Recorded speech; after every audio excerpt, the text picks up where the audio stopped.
said in your book, it was one of your favorite times of your life. Yeah. Why? Well, it was funny because I was so blindly just kind of dumb to what I was doing. I didn't have to think about consequence. I just got to go and be with a group of people that cared about moving. And it was kind of like, you're gonna pay me money, you're gonna do my hair and makeup every day, okay? I get to play games and I get to work out on my free time, you're gonna cook all my meals. It was just kind of this like awesome, perfect time. So it was a complete blast. But ironically, one of the best things that came from Gladiators was an ending. Because I remember I was like 24, and I'm like, I've done it! I'm at the pinnacle! All done. I feel like I don't put the work shoes away, you know. So it was interesting, plus it was the joy, it was this very loose, enjoyable time, and really me getting a taste of the real world. Like I left Chicago, and I was thinking, what's my life gonna look like? And, but an ending is when my life actually kind of started. So it was a perfect kind of little siesta. So what was that time? It's a funny thing when you start to, I don't think we even realize we're doing it, so it's not your fault. It's not like, oh, I can't believe I'm doing that. We can actually touch a figure competition or bikini. You know, I had done sports, and so I always moved to perform. I always, like, in college I was a hammer thrower, so I was like lift heavy, work hard, throw far, you know, go to regionals or national, or whatever it was. It was always performance-based, so my identity was tied to performance. It was tied to movement. It was, if you asked me in college what my identity was, I was like, well, I'm a D1 athlete, I'm going to University of Kansas, I'm working my degree in sports administration. Look at all these fancy things about me. And the day after I graduated, I'm a bartender. And it was weird because I didn't know what to say to people, and I was embarrassed, and I hated the question, and I avoided people, part of the isolation that started to happen. Because I wasn't getting hired for my degree, and I'm here bartending, like something will come up, and I was kind of riding off some of my genetic gifts from my parents and lifting, you know, squatting for the last 5 years that I was able to kind of sustain. And then I started to fitness model. Now I transferred, I'm like, oh, I've made it. I transferred my identity and my purpose being from D1 athlete doing all these things to now, oh, I'm on television and I'm a gladiator, and now my value wasn't how far I threw, but how I looked. So now I got even crazier. So now I'm doing that. I moved to LA. I'm doing more fitness modeling, and all I cared about was valuing myself and my identity accidentally based on how I looked, and if I booked the shoot or not. And if I didn't book the shoot, I go, I knew I shouldn't have eaten today. Like I knew I should. I don't know why I did that. If I had come in just a little bit, it's probably here, you know, and I would just start to tear myself down. Not even thinking there was anything wrong with it. That was what got crazy. The perception kind of started to get callous. But I remember I got to a point where I had a binge, and I thought, oh wait, it's been, I remember I was out, and maybe I wouldn't have, you know, I don't know if I was home or not. The fact that I was in public and I was willing to do it, and I thought, okay, I've only been eating, it's only been 5 minutes since I finished. I know that biologically, if you throw up fast enough, it actually doesn't start to break down in your system, and it won't actually start to absorb into my body. And I thought, if I just throw up now, I actually can like erase what I just did, and then I can keep going tomorrow. And it was like this whoa moment. And I don't know what yanked me out of my head, but I thought, if you start this now, you'll never come back from it. Because it's like, it can't be about the food. I was using food to punish myself, reward myself, and I was using my image to find value with men, with work, with friendship, especially now I'm living in LA. I mean, I belong in Jenny Craig. When you guys you go out there, it's like, you know, where in Chicago, everyone's like, are you eating enough? You know? And it was this perception that I started to adopt instead of focusing on not what I looked like, not what I was doing, but who I was. And that just changed everything for me. These are going to be long-winded answers. Oh my God. That's a good answer. Sorry. You know what? It's because I wish I had sooner taken the focus away from the comparison game. There was just something that happened when I turned around 30, so like 4 years ago. I'm like, no one can do what you can do. Period. No one is me. No one is Jen Widerstrom. No one looks like me, smells like me, laughs like me, makes bad jokes like me. No one can do what I can do in a room. No one, and that's me. And there are people that I respect and look up to that aren't as crazy and boisterous as me and don't do the things that I do, but no one can be what they can be. And I started to lean on the fact that that's me and I own that. Honestly, I was in a line in the 7-Eleven. Her name is Darnella Jones. I'll never forget her. I was bawling because I used to bawl in public. Just a bad, time. I was upset with a lot of things, and I just was wearing it that day. Things hadn't come through that I thought would make me valuable. And this woman was so kind. And I was at 7-Eleven because I didn't have the money to buy a Starbucks tea because that's way too expensive. 7-Eleven is cheaper. And she said, she was funny, and I said, I'm just ready to plug in, I'm ready to live my life, I'm ready to start being judged by myself, by what I'm doing, and I kind of went through my whole spectrum of what I kind of told you guys, this perfect stranger. And she goes, you know, did it ever occur to you that who you are is your purpose? It's not what you do. She's like, you walk by these plants and they're different because of you. And it was a weird kind of hippie thing to say to me at the time. But it like was like light bulb. It does, like the fact that I'm on television now, that I have a book, all those things are because all the way back then, I just thought, I want to wake up and be, like, I want to be a good person. I literally told me.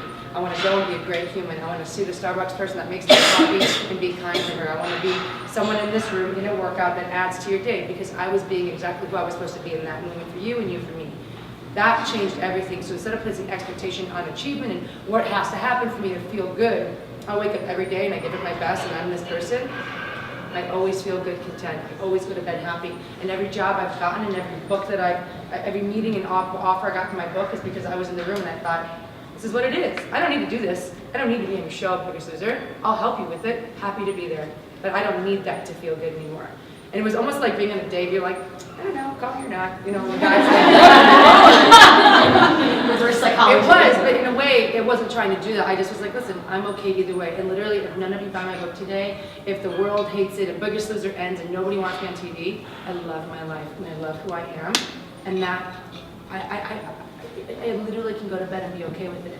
And then once I stop chasing things like that and start being okay with who I am, not what I do, everything opened. It's really that simple. It seems silly, but the doors will open because nothing is more beautiful than authenticity and confidence in who you are. That's it. Because again, whenever you have that weird moment, no one can do what I can do.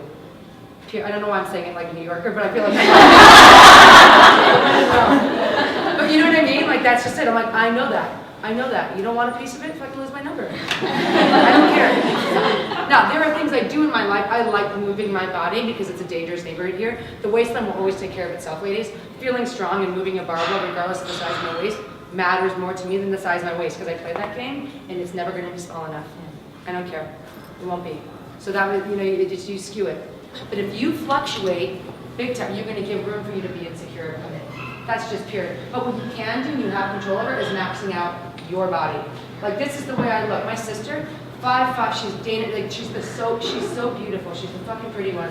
And she's got this blonde hair, but beautiful big Danish bones and this voluptuous figure. And it's like, we are never gonna look like the other one, ever. And it's like cool, because she's like tatted, she's a musician, she's like, I would never wanna look like you.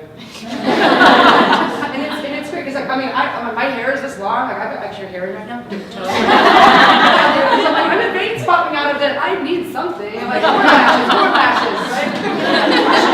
She's just like bodacious, she likes no flash, she's like Jenny. You worry too much. The worst times in here for me is when I fluctuate with my care. When I give up on my things. And what really is my secret is I think if I'm skipping breakfast, eating beignets, and not working out, I'm anxious, I'm cranky, I'm insecure, I'm not making eye contact, I don't believe what I'm saying to you. And if I'm in a relationship, let me tell you, I'll destroy it. I mean, I've been single for about 4 years for a reason, because I've been working on this space. That's why I can write about it. Because I know the insecurity that starts to come with the choices that I have 100% of control on. So I think, why don't I start to just show up for me the way I show up for everybody else and see how that helps. And that's what I've been doing, and that's really what today's about.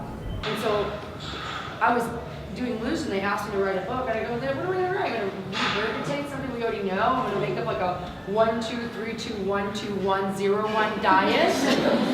You know, lemon water, 5 days, you'll lose weight. It's like, well, that's, I can totally come up with some bullshit, make it snappy, sell some books, but what to me I cared about was sustainable, was a program that was accessible to you. The best compliment I get with the programs is like, I was kind of like waiting for like it's hard and waiting for like all the restriction to happen and it doesn't happen, but also where it's built around who you are. Right, so all of it is, it basically is a personality assessment where you get to identify A, and then B, celebrate who you are. I want you to be the greatest asset in your life, so stop changing to fit to something and let's program around who you are. So I have like an organized doer, which is a Heidi, everyday hero, which is me, best friend Kelsey's a rebel, I have a swinger, not what you're thinking, and then I have a never ever. You know, and like, never ever might be some of you in the room, lots of people that kind of negotiate meal to meal, that are actually very creative and very passionate, but ended using that in their lives in kind of a negative way, like talking themselves out of the healthy choice, or I kind of had a light lunch, I'm going to go really for it, I'm going to go for it at dinner. You know, you're negotiating those kinds of things, and you're motivated instead of like a mile time improvement, you made it motivated by like a cause of action versus a course of action. So it breaks down it all. I'm not going to bore you page by page, but there's a lot of Gen Juju in there. There's so much more coaching than just programming. I urge you to read it, get it, or buy it for fun that you think you appreciate being kind of found and heard in a book, because I'm trying to build a community around the book itself, and I think it's going to be really special. So, but in the face of inexperience, if you're a pleasure to be around and your work ethic shows up, everyone's going to overlook your shortcomings. Anything new that you're trying, any sport, any job, any relationship, be a pleasure to be around, and they're going to want to see you win. If you're a dick about it, if you're short, like snarky about stuff, impatient, no one's gonna cut you slack. Be a pleasure to be around. That is number one. The biggest thing I learned with loser, I was like, I got this. I'm the trainer. I'm fine. I'm the moment I started to let my guard down and let my vulnerability show, the contestants they started to soar. I was like, oh, she's human and she actually cares and she's here, and they're cooking me dinners and they're writing me good luck notes. And I'm like, oh God, thank you. You know, so it's yeah. But I was a pleasure to be around while I was learning, and that gave them a chance to trust me. It's really hard for me to get to the gym. It's really hard for me to move. I struggle sometimes daily to get my feet on the ground and to get myself going. And I think that's what has kind of qualified me in a way, because I've had the experience of struggling to stay consistent. It was easier when I was less busy. It was easier when I was training less people. And I spent so much time with people, contestants writing me, I'm up 60 pounds. What do I do? I mean, it's just, I'm constantly, energy's going out and I don't have much for me. And so I've had to really reorganize my system of motivation in order to get to the gym. And I think people just think I just skip in and can't wait to start, and what's the working on the board, and I dread it. I cry a lot of days going in. Most times I'm talking and I'm like, I should really just go, I should do that, Eric. I should go to Barnes & Noble. And so that's the biggest struggle I have, and I've worked to be more consistent, because if I'm going to talk the talk, I need to walk the walk. And honestly, like, you guys are my motivation for going, because otherwise I don't think I would go. You know, without the accountability built into this community. Yeah, it's huge. New York City or LA? Look around you. And now go. I have more fun in New York, but I like the weather in LA. Guilty snack. Oh, cheese and crackers. But like good cheese. Like I take